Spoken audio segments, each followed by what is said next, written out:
Tardes. Ahí está. Buenas tardes, ¿cómo les va?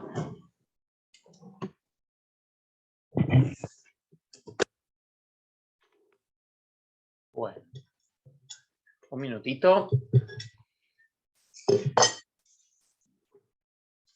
Con esto de otro lado. Vamos. ¿Qué tal? Muy bien. A ver cuántos somos. 12.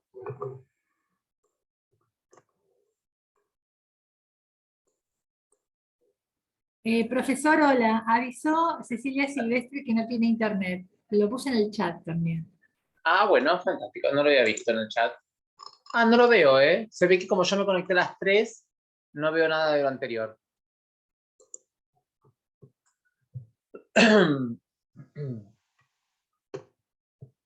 Bueno, gracias por avisarme, Viviana. Nada. Bueno. Un minutito.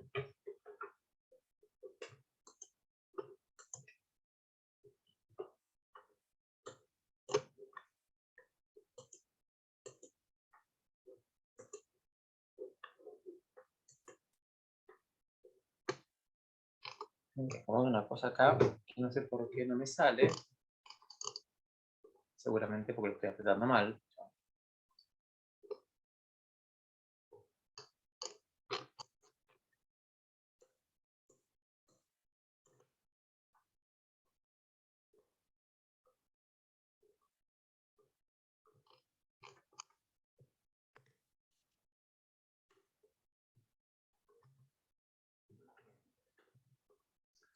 Está apretando mal. Definitivamente.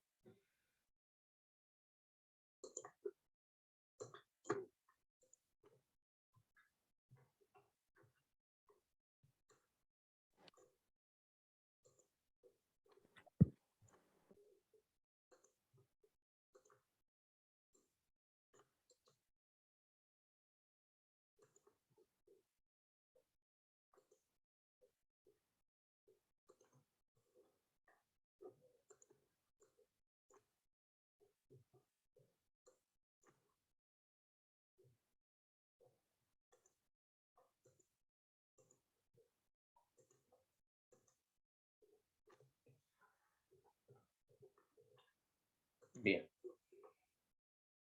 ¿No?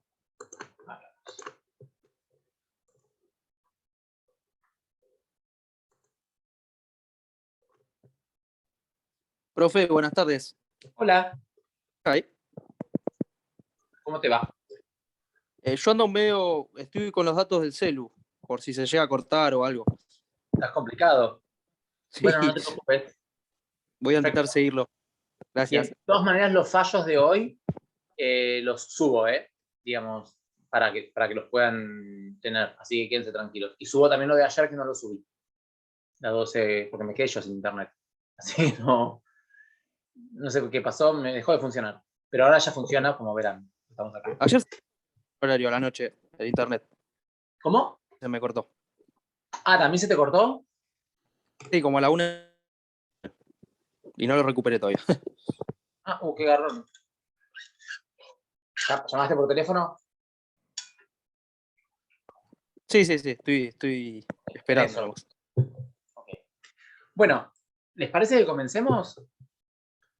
Muy bien. Bueno. Como les decía, digamos, y como está anunciado también en el programa, hoy por hoy, digo, vamos a ver unas cuestiones, digamos, prácticas que se vinculan con criterios jurisprudenciales para aplicar en las intervenciones en los que se vincule aspectos relativos a la violencia de género y también aspectos relativos a la violencia familiar y también aspectos relativos al género cuando debo intervenir. Por supuesto, yo voy a citar algunas cuestiones que tienen que ver con, digamos, con el decidir, pero no solamente la judicatura decide, sino también uno en su estudio decide qué carrera asumir o cómo encarar y abordar la situación cuando estamos frente a una situación de vulnerabilidad en el marco del proceso de violencia de género o de violencia. como veíamos ayer, familiar. Para eso, digamos, yo lo que les voy a proponer, simplemente como disparador, y tengo acá cuaderno en blanco para poder ir anotando lo que ustedes dijeron, como no tengo el pizarrón, lo que les propongo es visualizar la siguiente problemática. ¡Apa! No puedo. Bueno, no importa, no la visualizamos. Solamente el host puede y se ve que no tengo esa calidad. Un minutito. Ah, ahí lo vi. Pensé que... Perfecto. Mariano, no te preocupes. Ok. Bueno, no puedo. Pero no hay problema. No lo visualizamos, lo decimos en voz alta. Lo que les quiero pedir es, si tienen los códigos civiles y comerciales a mano, que los tengan, porque los vamos a usar para leer. ¿Sí? Vamos a abordar concretamente... A ver cuál situación puse primero, para no... Bien. Digamos, lo que tenemos que poder tener presente es que desde el lugar en el que nos paremos, nuestra intervención tiene que salir al encuentro del otro, ¿sí? Es decir, tenemos que tener una intervención sensible en el sentido de poder captar esa realidad del otro. Esto por ahí, si han visto alguna clase anterior, yo lo repito, pero porque me lo repito a mí mismo, digamos, cuando trabajo. Para mí no, digamos, entiendo que la intervención de cualquier profesional, en la rama que sea, pero en particular la nuestra, tiene que poder ser una intervención sensible, distinta a sensiblera, digamos, ¿no? Digamos, yo tengo que poder captar la problemática que tengo enfrente sin caer en un ternurismo jurídico, ¿sí? Entonces, debo poder, como un otro, captar esa situación que está suscitándose para poder intervenir como se me llama, es decir, se me llama para intervenir profesionalmente, es decir, debo tener una actividad sensible, profesional, asertiva, por supuesto junto con lo sensible y lo profesional, efectiva y eficaz. Y mi estrategia de intervención debe mutar si la realidad en la que debo abordar requiere que esta estrategia mute. Y todo esto, digamos, que puede sonar muy heroico, digamos, o muy, qué bueno lo que voy a hacer, son exigencias cotidianas planteadas por la propia jurisprudencia y también por la legislación, sin pretender actos heroicos. Simplemente se nos requiere, digamos, una intervención así, sensible, profesional, efectiva y eficaz, teniendo en cuenta esta mutabilidad para poder acompañar la conflictiva. Y desde ese punto de vista, lo que yo les propongo es analizar lo siguiente. Si yo les planteo, y ahí me voy un poco a lo que vieron con Guillermina, si yo me pienso esto, ¿no? Una pareja unida en convivencia. En este caso, una pareja heterosexual unida en convivencia, en la cual una de los dos miembros de esta pareja fallece, ¿sí? Vamos a matar al varón unido en convivencia. La unida en convivencia supérstite convivía hace 20 años con esta persona y los hijos de él, no tenían hijos en común, los hijos de él pretenden desalojarla, ¿sí? Ustedes como abogados de la señora que vamos a llamar María, ¿qué consejo le darían a la luz de lo que vieron con Guillermina?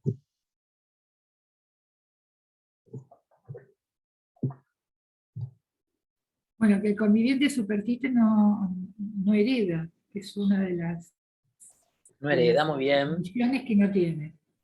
Perfecto. ¿Qué Pero otra cuestión?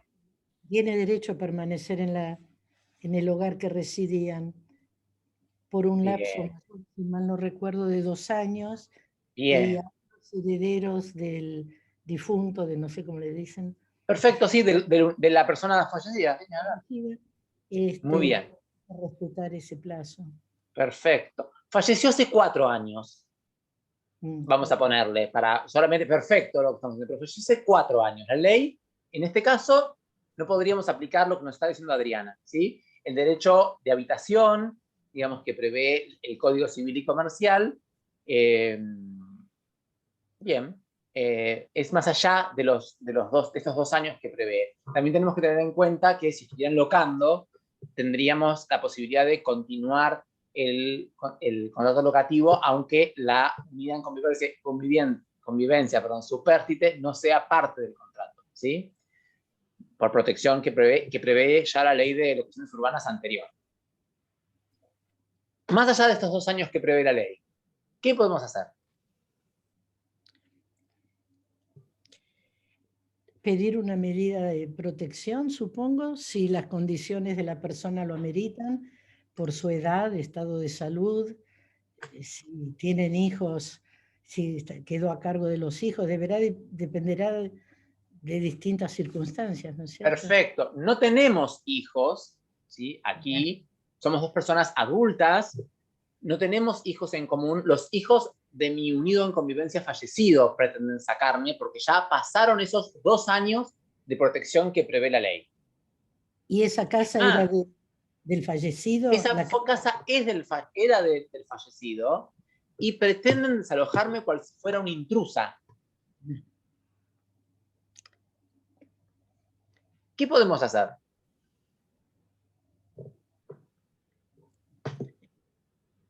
Encontrar una solución. Muy bien, Adriana. Fabuloso. En este marco, digamos, de encontrar una solución, como dice Adriana, tenemos, digamos, previsto. Recuerden que nosotros tenemos el Código Civil y Comercial, y en el Código Civil y Comercial, digamos, lo que nos facilita, ahora ya normado concretamente, es la posibilidad de echar mano a través, digamos, de los primeros artículos, al momento de interpretar y de intervenir, echar mano no solamente a la legislación interna, sino irnos al bloque de constitucionalidad y aplicar la norma más útil a esos fines, ¿verdad? Recientemente, muy recientemente, concretamente, yo lo voy a subir, pero digamos, hay digamos, la Cámara de Apelaciones del Departamento Judicial de La Matanza, en un fallo muy reciente que se llama Berge, Manuel y otro, con Chena, Porfiria y otros, sobre desalojo. Esto tramitó en un juzgado civil y comercial. La sentencia, concretamente, es del 27 de mayo del 2022. En este fallo, justamente, lo que se pretende es que los hijos de Juan, vamos a decir, en este caso era Porfiria la persona, la conviviente supérstite, los hijos del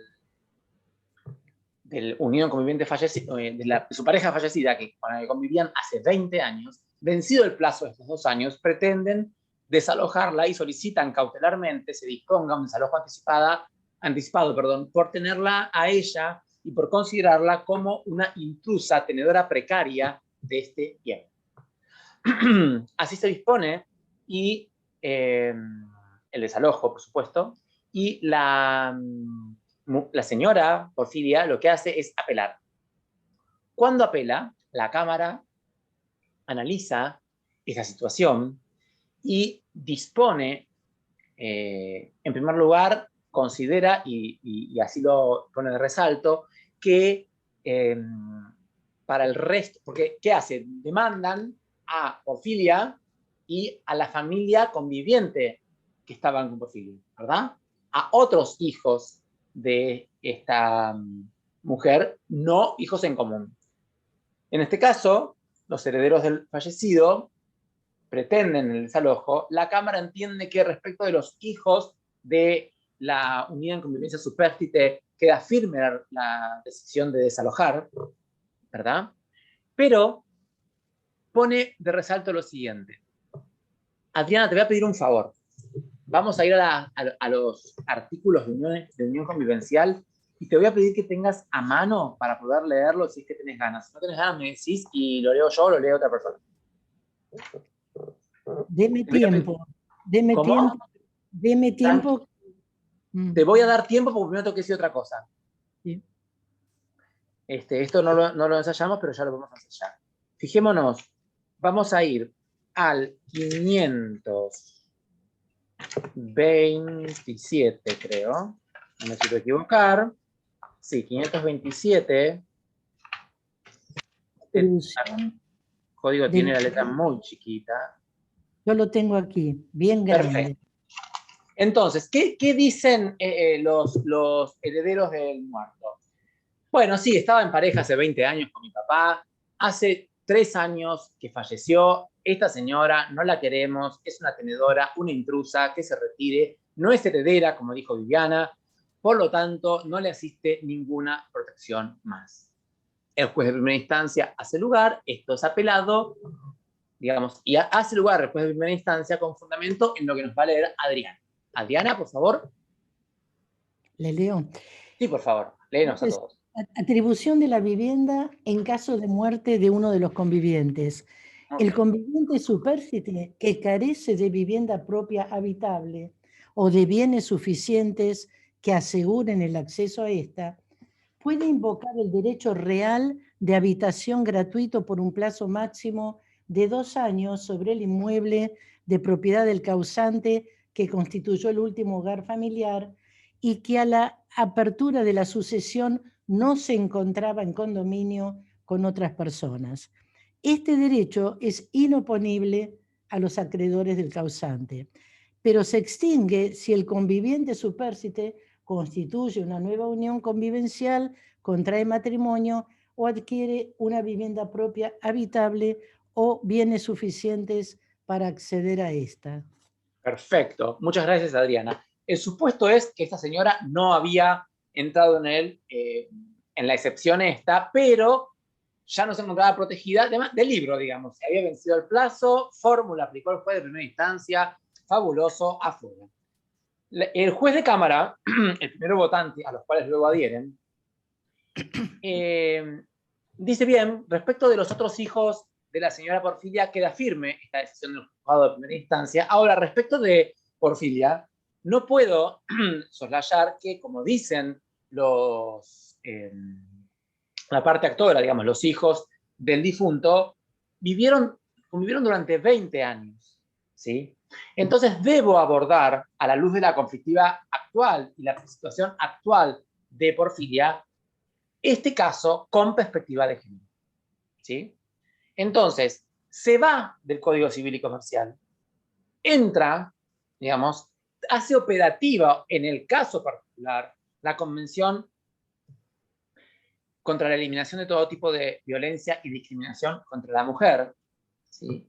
Hace operativa también la Convención Iberoamericana sobre los Derechos de las Personas Adultas Mayores y entiende que debe resolver en clave y con perspectiva de género para no cometer una injusticia en este caso en particular. ¿Por qué? Porque, digamos, esto era una medida cautelar anticipada. Pensemos la situación. Inicia el desalojo, solicitan desalojo anticipado. ¿Me explicó? Tiene que tramitar el juicio de desalojo. Bien. En este caso particular, entonces, a la cautelar lo que se le dice es, y se dispone, digamos, que no le es aplicable en este caso en particular y con perspectiva de género el 527 del Código Civil y Comercial.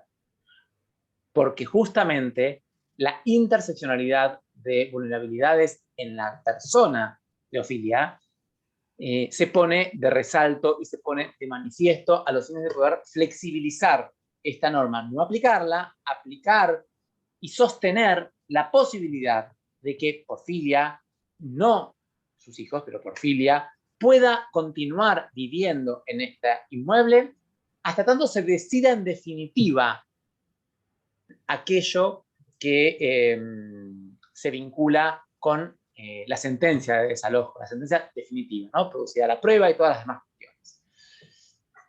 Concretamente, lo que pone de resalto también el juez al analizar esto en perspectiva de género es que la condición de mujer y el proyecto de vida en común que tenían con la persona fallecida daban cuenta de que esta mujer no podía hacerse de estos recursos para ser autónoma, porque durante 20 años el proyecto de vida fue otro. durante 20 años se dedicó al cuidado de esta casa, por supuesto como conviviente,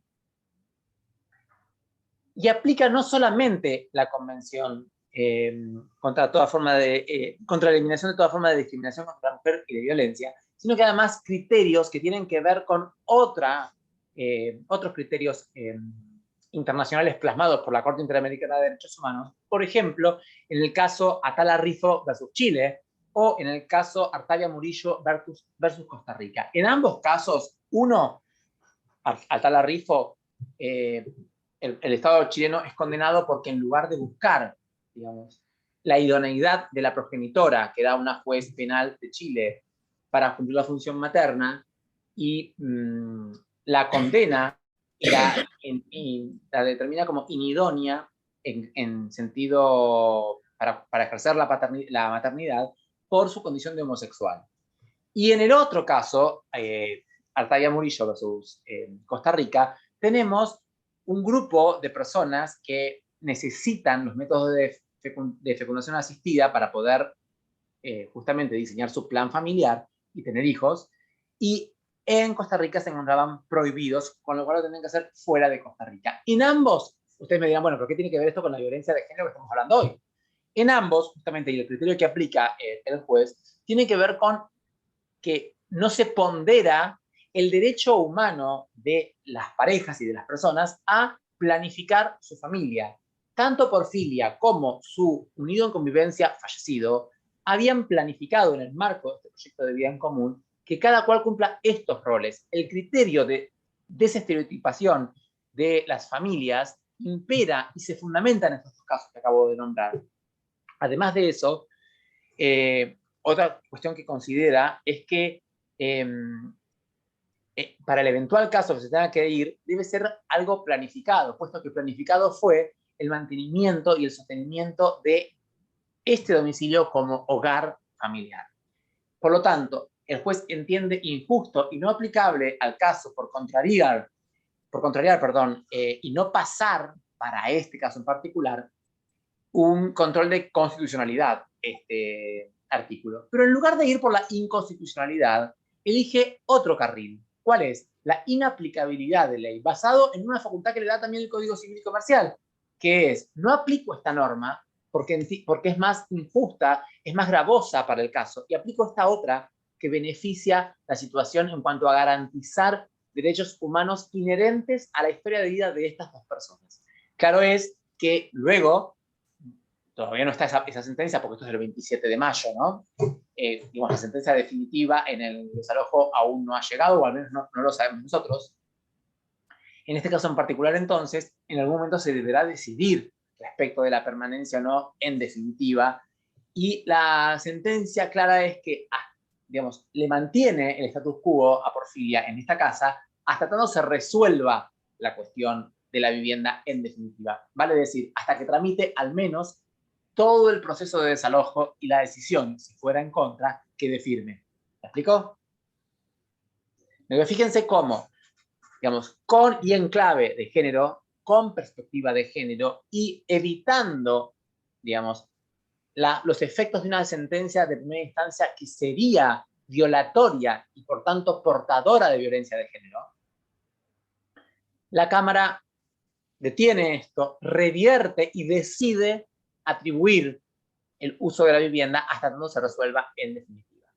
¿Queda claro esto? Y pueden apreciar, digamos, cómo esta sentencia de hace unos días nomás puede, digamos, en un caso que es no de familia, vale decir, es un desalojo, tramita en el Foro Civil y Comercial, cómo atraviesa el imperativo de decidir con perspectiva de género y en materia de violencia de género todos los fueros, ¿verdad?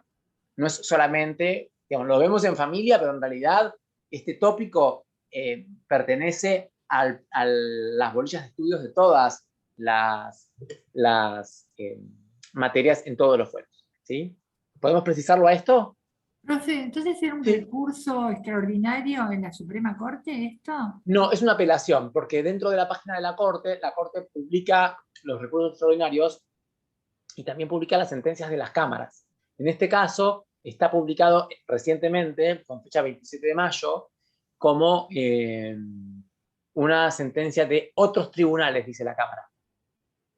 La página de la Corte. Ahí encontrás esta normativa y cómo se hacen operativos en todas las realidades los criterios internacionales. ¿Sí? ¿Estamos? Este caso, entonces, esperen que no me lo puedo olvidar el nombre de la parte actora, me quedé con Porfiria porque es muy fácil. Discúlpenme, pero vamos. Es entonces Barge, Manuel y otro, con Chena Porfiria, y otro, sobre desalojo.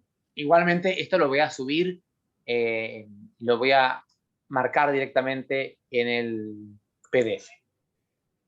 ¿Alguna pregunta? Sí, yo no me alcanzo a dar cuenta de la cuestión de género, porque si el caso hubiera sido al revés, exactamente al revés, y Sí. el superfite hubiera sido el hombre, que hubiera estado 20 años como ama de casa, y hubiera estado en la misma situación, ¿el tribunal hubiera resuelto diferente? Probablemente no, o probablemente sí. En base a este fundamento no lo podría aplicar. ¿Me explico? Claro, o hasta una pareja homosexual, ¿no? Por supuesto. Bueno, pero en una pareja homosexual, digamos, lo que nosotros tenemos que valorar aquí es que lo que se evalúa es la interseccionalidad de vulnerabilidades. Entonces, dentro de esta interseccionalidad tenemos el género. Claro, también quedaría la Ahora, vulnerabilidad. si fueran dos varones, por ejemplo, o si fuera un hombre y una mujer, también el juez va a tener que debiera merituar, digamos, justamente la situación, el proyecto de vida en común, Y claramente. la edad supongo que da lo mismo, si la persona vulnerable es la mujer o el hombre, son ambos. Lo que pasa es que nosotros tenemos que tener en cuenta esto. Cuando hablamos de perspectiva de género, digamos, Sí, lo que tenemos que centrar es que el caso en análisis hay una mujer vulnerada. entiendo. Si hubiera un hombre vulnerado, digamos, podría decidirse igual. E incluso podría decidirse igual con otros fundamentos. A mí se me ocurre, digamos, a los fines de poder merituar, como en el caso de autos, digamos, que se resuelve, que son dos personas adultas mayores, si dentro del proyecto de vida en común el rol de proveedor lo hubiese ejercido Porfiria y no el unión convivencia supérfite, digamos, porque el pacto hubiese sido, digamos, en el caso de mi hermano no es quien trabaja en su casa, perdón, fuera de su casa, trabaja en su casa, y mi cuñada trabaja fuera de su casa. Claramente, digamos, el proyecto de vida en común entre ellos dos es ese. Los acuerdos son esos. ¿Me explico? Habría que merituar otras cuestiones y otros fundamentos para lograr una decisión así. Claramente. Esto es novedoso porque en realidad lo que hace los jueces es parar la pelota teniendo en cuenta los elementos aportados en el expediente, que dan cuenta de que no era ni siquiera la voluntad de el unión convivencia supérstite, perdón, fallecido, que la situación sea esta. Porque ustedes después lo van a leer en extenso, pero había cuidado él durante 20 años de los hijos de ella. Y son los hijos de él quienes la excluyen. Si Porfiria hubiese tenido recursos económicos para autovalerse, no estaríamos hablando de vulnerabilidad. Y entonces sí debiera, digamos, ser desalojada. No es que exclusivamente la condición de mujer, pero es un componente del género porque se aplica la interseccionalidad de vulnerabilidades. Mujer, adulta mayor, sin recursos suficientes para poder valerse, con lo cual este límite temporal de 2 años se aplica injusto porque de hecho los hijos de la pareja conviviente fallecida se extendieron un tiempo más hasta reclamar esto. ¿Me explico? Claramente esto tiene una historia familiar anterior, pero es en cada caso en particular. No es que se deroga el 527 por aplicación de la Convención de eliminación de toda forma de discriminación contra la mujer, pero ciertamente es una visión que durante años no existió y que debe existir en cada caso particular. Entonces, en cada caso particular hay que merituarlo. Porque muchas veces en las parejas el débil no es la mujer. O son dos mujeres, o son dos varones. Bueno, a ver, hay que ver cuál es el que cumple el rol, digamos, en esa situación que lo deja en situación de debilidad, de vulnerabilidad. ¿Me explicó? Claro. No es así como no fue la aplicación de una fórmula sin pensar, que es lo que ocurrió en primera instancia, y el juez de cámara lo detiene, tampoco es una aplicación de fórmulas sin pensar. Hay que analizar en cada caso en particular. ¿Me explico? Es la dificultad justamente que nos toca a nosotros. Nosotros no vamos a legislar, vamos a analizar cada caso en particular. Por eso es una fortuna que tengamos legislación de este estilo y también es una fortuna tener la posibilidad de merituar su aplicación en cada caso en particular. ¿Y esa inaplicabilidad la puede dictar el juez de primera instancia? Por supuesto. Bien. Sí. Los jueces tienen el control de convencionalidad de las normas, que puede expresarse de dos maneras distintas. Yo puedo aplicar, digamos, hacer reflejar este control de convencionalidad a través de la inconstitucionalidad, es decir, declarar contraria a la Constitución esa norma, y por lo tanto, para ese caso en particular, y por lo tanto decir qué parte de la Convención, de la Constitución viola, o en su defecto puedo entender, por aplicación también de las facultades derivadas de la Constitución Nacional y del bloque de constitucionalidad, pero en particular, hoy por hoy expresas en el Código Civil y Comercial, y al momento de interpretar una situación para aplicar la ley, entender que esta no es la ley más conveniente y voy a declarar su inaplicabilidad porque aplicaré otra más beneficiosa para la situación, digamos, que debo resolver desde la función jurisdiccional, digamos, que debe el juez, ¿no?, resolver. Esto, en principio, es una facultad que está al inicio del Código Civil y Comercial. Cuando habla el Código Civil y Comercial, esperen porque me fui para el principio de todo, no le quiero pisar al número.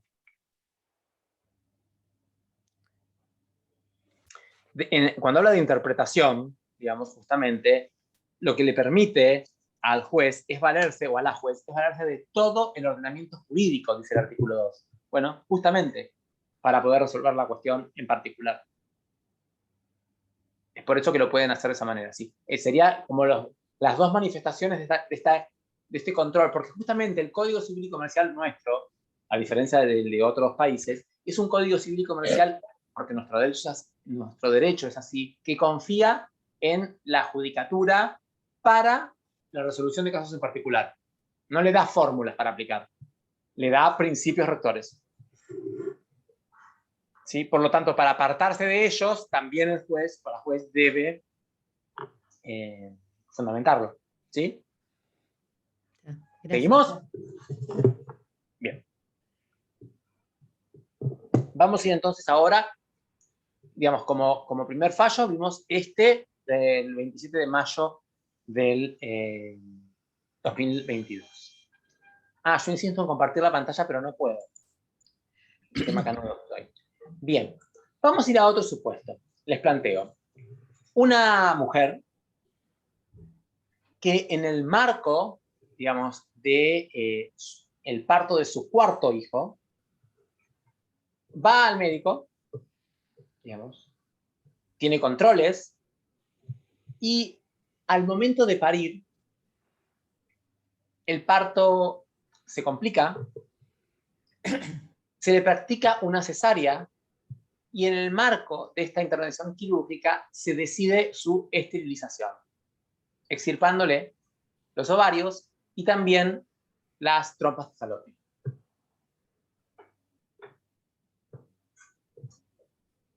Ocurrido esto,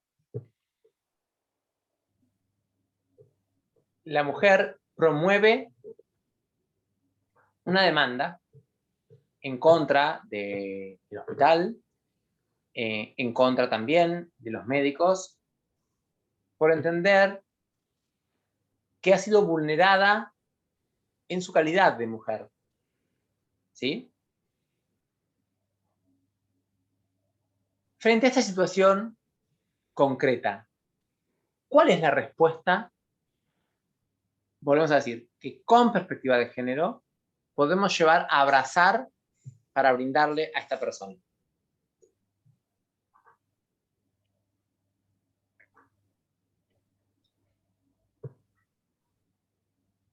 ¿Escuchó? Yo creo que lo primero que habría que averiguar, no sé si investigar o averiguar, es pedir un informe pericial médico acerca de por qué ocurrió la esterilización, si hubo riesgo de vida, bueno, cuál fue el motivo, porque solamente por esterilizar no creo que el equipo médico se le hubiera ocurrido sacar ovarios también, me parece una cosa medio incongruente. Bien, ¿alguien más?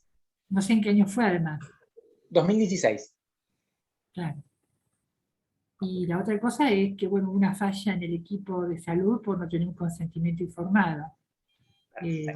Por un familiar o en ese caso por la misma paciente. Es algo que hubiera corrido riesgo de vida y creo que ahí el equipo médico puede asumir la responsabilidad de ese acto médico, me parece, no estoy segura. Uh-huh. Bien.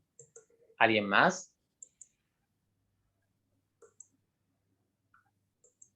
¿No? Muy bien. En este caso en particular, digamos, nos encontramos frente a una mujer que concretamente,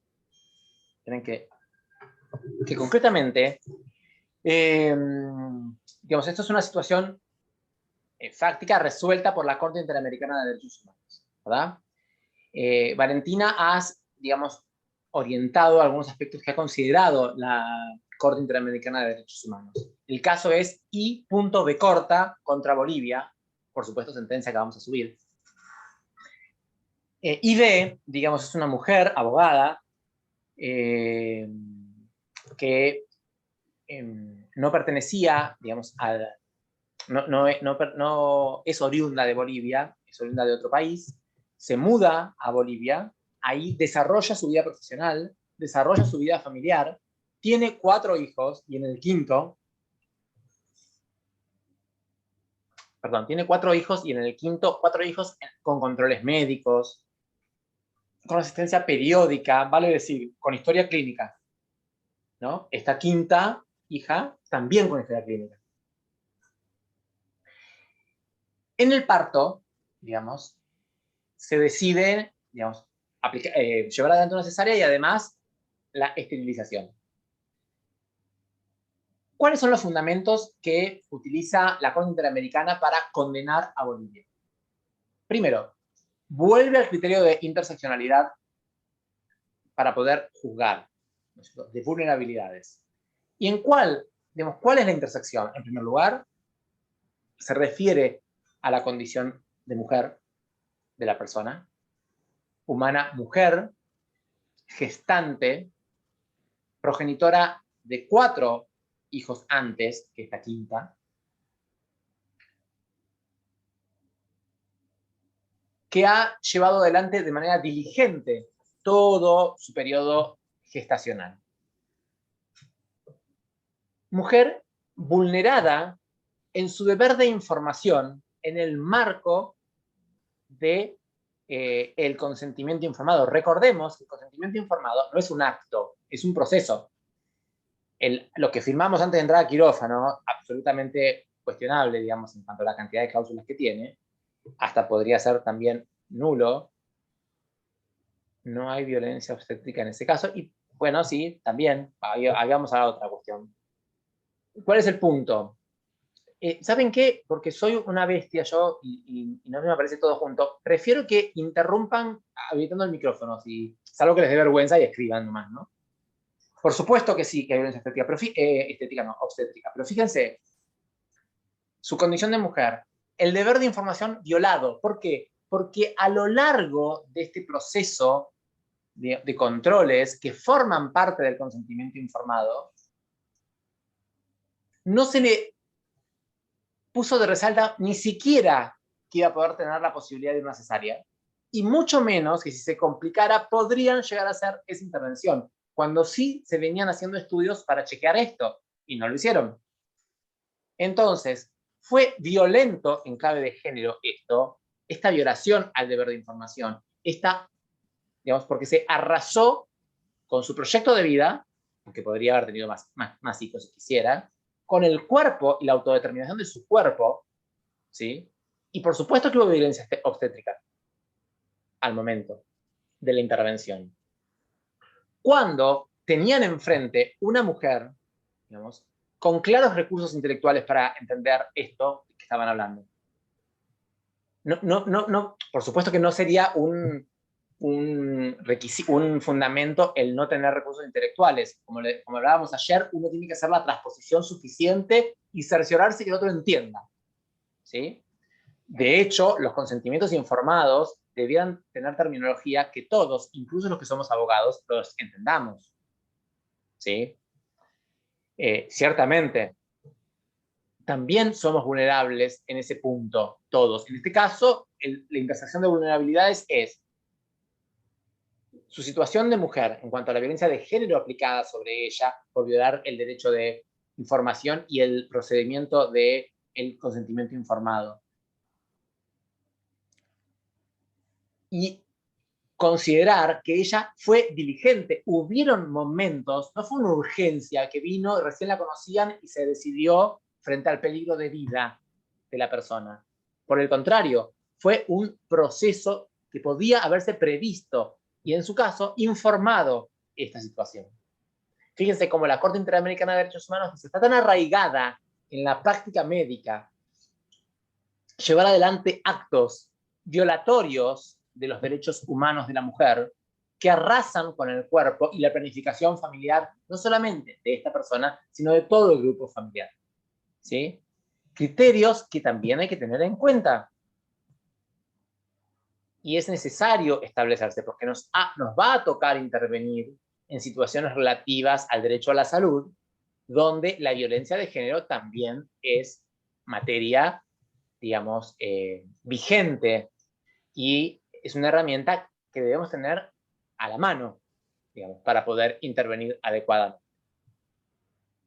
¿Alguna pregunta? Entonces, segundo fallo, IB versus Bolivia, que por supuesto lo vamos a subir, pero bien cómo es aplicable. Es aplicable en la intimidad de mi oficina, en mi estudio jurídico, en la intimidad de mi sala de audiencias, en la intimidad de la escritura de un despacho, del planteo de un escrito, de la redacción, por ejemplo. Si me toca ser abogado médico o consultor de una clínica, bueno, pues en los contratos de adhesión, porque se terminan siendo contratos de adhesión los actos de consentimiento informado. Realmente ponen 3 rayitas en los que si uno agrega algo ya no te lo aceptan. Digamos, parecía que estoy firmando con Telefónica en vez de con el médico que en mi caso particular va a intervenir. ¿Me explico? Sí, Sí, lo que quieras. Una aportación. No logro ver quién me está... Viviana. Sí, yo. No, porque se me van los cuadritos, por eso pregunto. Sí. Con respecto a esta problemática de la salud y la salud de la mujer y la violencia de género, bueno, he sabido que la medicalización del cuerpo y del cuerpo de la mujer, ya hay autores, sobre todo Giberti desde la psicología, que... Desde hace años. Sí, muy buen artículo acerca de la violencia médica en cuanto a la mujer, desde la histerectomía hasta la histeria. Tal cual. Un montón de cosas, ¿no? Pero yo creo que el equipo médico últimamente, por lo menos en la Argentina, está cuidando muchísimo, sobre todo en obstetricia, estos recaudos. Y que me parece que si no los cuidan, creo que es una muy buena función de los abogados el hecho de instruir a la comunidad médica, que me parece que ellos de alguna manera están como por más que se les informa, con un agujero negro en cuanto al poder del consentimiento, al poder de la relación médico-paciente empática para evitar toda esta problemática de juicios y etcétera, etcétera. Sí, Viviana, con seguridad, y además sumado a que trabajan en un ambiente, digamos, muchas veces con condiciones no adecuadas para poder tener todos estos tiempos de reflexión. Ahora, a cada uno de nosotros como particulares, usuarios del servicio de salud, no se nos puede oponer todo esto. Por el contrario, se nos debe proteger en ese contexto, digamos, y hacer el reclamo de protección en este agujero que vos referís digamos, a la entidad correspondiente, vale decir, el reclamo yo lo haría al jefe del hospital donde yo trabajo, al director del hospital donde yo trabajo, o elegiría no trabajar. Pero digo, hay otra cuestión más donde me quedo sin trabajo. Yo creo, digamos, no sé, lo pienso en los residentes del IEMI, que ahora están saliendo a manifestarse para que le cambien las condiciones de sus residencias. Pues bien, los residentes del IEMI reclaman esto, pero no pueden estar exentos de aplicar la perspectiva de género cuando ven una niña trans o un niño trans que ingresa al hospital. Deben aplicar un protocolo de atención, digamos, considerándolos. Digamos, yo no puedo llamar a un niño o niña trans por el nombre biológico o que tiene en el documento si todavía no lo ha cambiado. Debo acompañar ese proceso. No puedo someterlo o someterla a prácticas sin su consentimiento y sin la debida información a la persona, niño, niña o adolescente y a sus progenitores.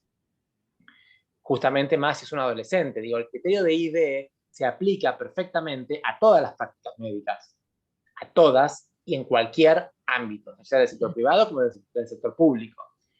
En ese caso, digamos, como profesionales, digo esto a propósito, como profesionales y poderosos en el sentido de que en el vínculo médico-paciente ejercen poder, como lo ejercemos nosotros con nuestro cliente cuando entra al estudio o cuando lo ejercemos en el marco de una audiencia, pero tiene que ver con la función que cumplimos, ¿no? Aunque seamos poderosos, pero sí, nuestro saber nos da una herramienta que nos condiciona, que nos posiciona en un lugar asimétrico. La exigencia de tener una perspectiva de género clara y brindar una adecuada y amplia información es aplicable de todos modos, digamos, independientemente del agujero que puedan tener los médicos y el mal asesoramiento.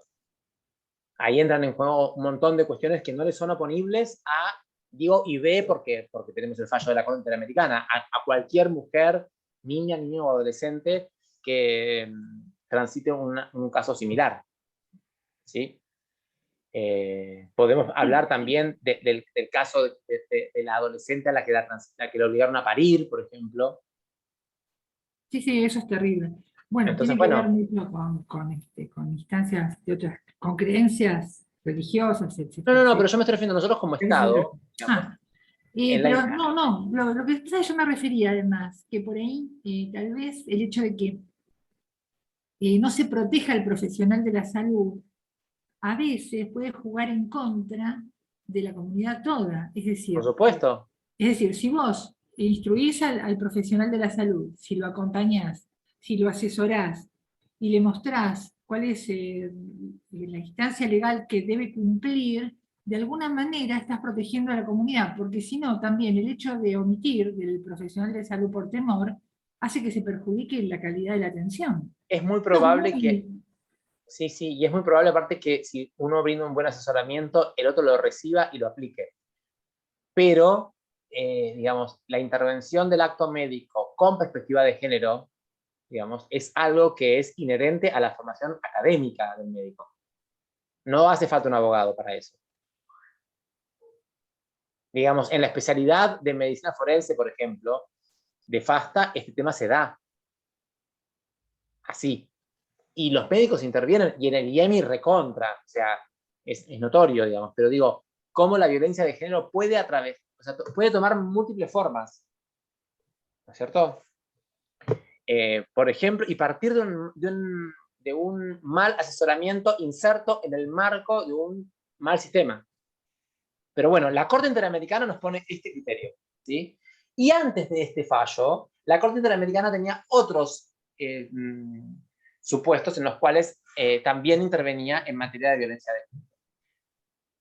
Vamos a subir también a la plataforma, pero lo vamos a citar ahora, dos fallos más. Uno que se llama los dos contra México. Uno se llama Campo Algodonero versus México, ¿sí? Ese lo conocen porque Adriana me dice así. Muy bien. ¿Te lo recordás, Adriana, como para que lo podamos compartir en lo que marca? Tanto no, pero tenía que ver con menores, ¿no es cierto? Tenía que ver con una comunidad. Una comunidad trabajadora, digamos, mayormente compuesta por mujeres, que el Estado mexicano tiene tan inserto, dice el fallo de la Corte Interamericana, en su estructura la misoginia, que arrasó con todos los derechos laborales, patrimoniales, y arrasó con la planificación familiar de este grupo de personas.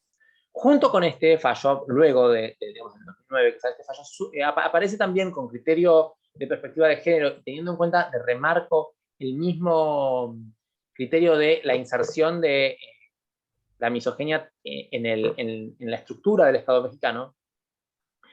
Rosendo Cantú Valentina versus México es una líder joven, mujer, de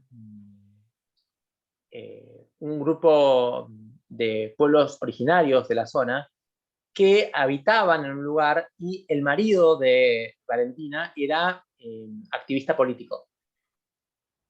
Con un accionar de la fuerza pública del Estado mexicano, se lo persigue, se las captura a Valentina y a un grupo de mujeres, se las somete a vejaciones físicas, como además violaciones, en las que cada uno de estos militares esperaba su turno para violarlas, y además los arrasan en su patrimonio, en el derecho a propiedad, y digamos, en cuanto a su vivienda, y se los traslada a otro lugar. En este contexto, la Corte Interamericana condena a México por violación y por aplicación de violencia de género, y vuelve a marcar el criterio de interseccionalidad. Joven, mujer, de un pueblo de origen, pobre, desarraigada de su lugar de pertenencia. ¿Sí? Este criterio es aplicable, digamos, en muchas situaciones cotidianas, y como profesionales nos va a tocar intervenir. Piensen en, por ejemplo, en el marco de un pedido. Me estoy yendo a algo, digamos, pequeño que nos puede tocar como abogados en nuestro estudio, ¿no? Pequeño me estoy refiriendo en comparación con esta situación que era macro en el Estado argentino. Piensen en el cambio de una niña de ciudad o de escuela que ella no quiera hacerlo, ¿sí? Cómo hay que, digamos, no solamente aplicar la Convención de los Derechos de los Niños, sino que considerar, digamos, con perspectiva de género esta situación.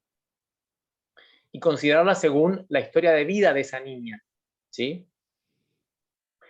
Pienso también en la determinación de un sistema de comunicación, o en la especificidad relativa. Fíjense, aquí, aparte, el Estado mexicano intervino arrasando sus derechos y con violencia de género por no actuar estereotipado, es decir, a ella, que estaba ocupándose junto con su grupo de mujeres de los quehaceres cotidianos de su comunidad en cuanto a quehaceres domésticos, fueron arrasadas, ¿no es cierto?, de ese lugar en contra de su consentimiento por la actividad de su marido, que era un líder político. Pero además de eso, fíjense cómo, digamos, se la estereotipó y se la cosificó. En este caso, uno puede decir, bueno, pobre, porque puede hasta imaginarse, digamos, una estructura como lánguida, por joven, ¿no? Por ocupada de su cotidianidad. Pero muchas veces esto también responde a una violencia de género, porque no todas las mujeres víctimas de violencia de género, digamos, tienen apariencia, digamos, de víctima, no tienen la patente de víctima. Hay mujeres víctimas de violencia de género que, por el contrario, tienen patente de fuertes. ¿Me explico? Tienen patentes de, fíjense, juez de Cámara Penal en Chile. Violaban sus derechos con violencia de género. ¿Me explico? Hay que desestereotipar el modo. No toda persona, y uno como operador, ya sea como abogado que acompaña, como operador profesional o de poder, o la función en la que se desarrolle, tiene que poder tener sus imágenes estereotipadas, digamos, borrarlas frente a cada persona que nos vamos encontrando, para poder salir a un encuentro real de esa otra persona. Esta es una exigencia que deviene de todos estos fallos que venimos nombrando. ¿Sí? ¿Alguna pregunta? ¿No? Bien, entonces tenemos como criterios como fallos, digamos, de la Corte Interamericana de Derechos Humanos, el más antiguo es Campo Algodonero. Le sigue a Campo Algodonero Rosendo Cantú Valentina versus México. Más hacia aquí, entonces, tenemos ID versus Bolivia. Y en paralelo, unos años antes, Atala Rifo versus Chile. ¿Sí? Luego, en el ámbito local, por citar uno, en realidad, tenemos el caso García también, de la Suprema Corte de Justicia de la Provincia de Buenos Aires. En el caso García, también llamado caso Walo, digamos, una mujer que tenía más de 18 denuncias de violencia familiar contra el agresor, y este agresor es un agresor que mata a sus hijos para vengarse de ella. En todo el derrotero, digamos, jurisdiccional, no se aplica ni un criterio con perspectiva de género, y la Corte debe anular todo el procedimiento y resolverlo. ¿Sí? Justamente valiéndose, recobra a Campo Algodonero, Rosendo Cantú, y retroyectó hacia aquí toda la jurisprudencia de la Corte Interamericana de Derechos Humanos. Este otro que voy a nombrar ahora, no lo voy a nombrar porque no lo voy a citar, digamos, pero fíjense también cómo, no tan lejano en el tiempo, podemos hablar de el caso en fuero penal de Lucía Rodríguez. Pero también tenemos, no sé si recuerdan, hace 2 veranos, esa adolescente fallecida, perdón, violada en un camping en la costa. Bueno, justamente, digamos, lo primero que se hizo fue estereotiparla. Organismos del Estado intervinieron con violencia de género contra la mujer, digamos, hablando de la violencia de género aplicada desde la institución, que tiene que tener esta exigencia, la de desestereotipar, salir al encuentro con clave, con clave de género. Y no son cuestiones, digamos, que podemos banalizar y pensar que pertenecen a la modernidad, porque los medios de comunicación nos quieran brindar que esto puede ser banalizado en programas de las 3 de la tarde. Son exigencias normativas, exigencias internacionales normativas. Tenemos también, en la misma época de Rosendo Cantú y del Campo Algodonero, otro fallo que se llama, esperen que este es contra Turquía, y nunca me acuerdo, o sea, no quiero decir mal el nombre de la parte.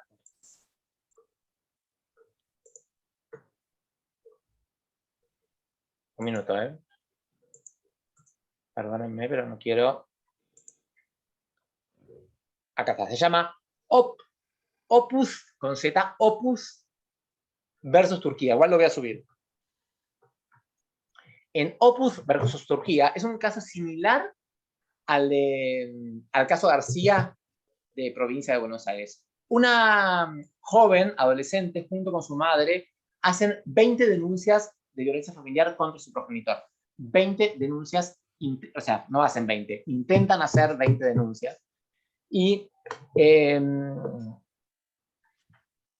la policía y, digamos, el sistema judicial turco lo que hace es no tomar las denuncias y muchas rechazarlas por entender que son facultades propias de la intimidad familiar este tipo de discusiones y tratos agresivos. Finalmente, la progenitora de esta joven termina muerta en un episodio de violencia doméstica. Ahí, digamos, se inaugura esta causa y la joven víctima de violencia familiar ya adulta continúa el trámite judicial hasta el Tribunal Europeo de Derechos Humanos. El Tribunal Europeo de Derechos Humanos entonces condena a Turquía por entender que justamente es tan instalado el criterio de discriminación contra la mujer como algo aceptado por el Estado turco, que es vejatorio y violatorio de todo derecho humano, y en particular de los derechos humanos de las mujeres, en este caso, por entenderlas, con menos derechos que los varones, ¿sí? Y además, con un criterio de violencia institucional dirigida, en este caso, a una mujer y a una niña en su momento, y luego a una mujer y a una adolescente ya luego de la muerte de su madre a un adulto. ¿Sí? Y fíjense por qué me voy de la Corte Interamericana de Derechos Humanos al Tribunal Europeo de Derechos Humanos.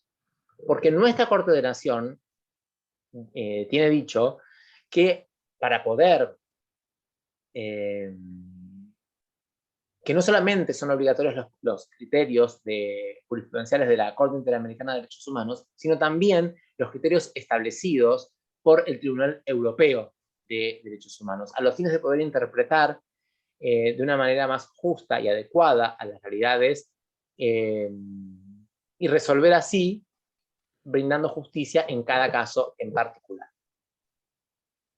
Bien, ¿alguna pregunta hasta acá? Perfecto. Entonces vamos a dar por finalizada nuestro encuentro del día de hoy, recordando que los fallos que acabo de nombrar, ahora un ratito los voy a subir. Voy a subir el resumen, no el fallo, el resumen oficial, no un resumen que sé yo, el resumen oficial de la Corte Interamericana de Derechos Humanos, por supuesto van a tener acceso al texto completo, pero también subo el resumen más que nada por una cuestión de esquematizar en los puntos que resalta, digamos, y los que tienen que ver con los que hablamos ahora,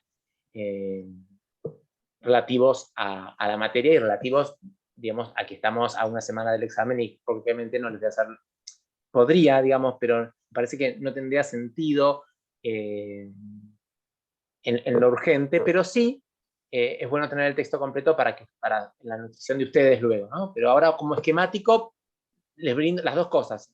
Dice el texto, resumen, fallo completo, resumen de todo. Así que quédense tranquilos. Bueno, les agradezco el haberse conectado hoy, en la víspera de un fin de semana largo. Por ahí algunos ya no están ni en Mar del Plata y no son de aquí. Les deseo un buen fin de semana, que lo disfruten mucho, y nosotros nos volvemos a encontrar el 22 y luego ya el 27 en el examen oral. Les mando un saludo grande. Gracias, profe. Hasta No, gracias a ustedes. Adiós. Adiós. Chau, chau. Chao, gracias.